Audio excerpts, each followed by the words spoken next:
Devante Brooks, St. John's College High School in Washington, D.C., a 6'5", 230-pound tight end.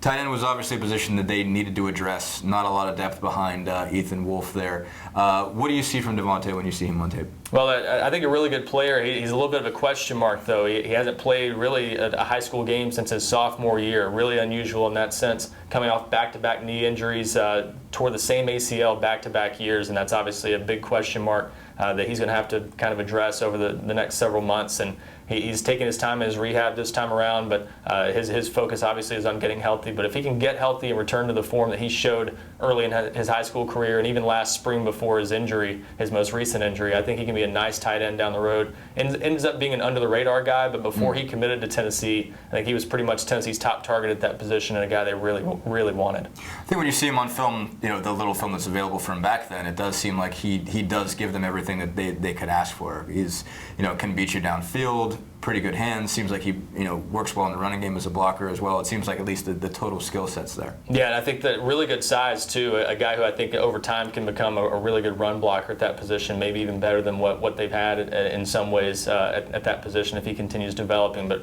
really big, strong guy, and I think that if he can prove he's healthy and that knee's not a concern moving forward, I think he's got a chance to be a nice player.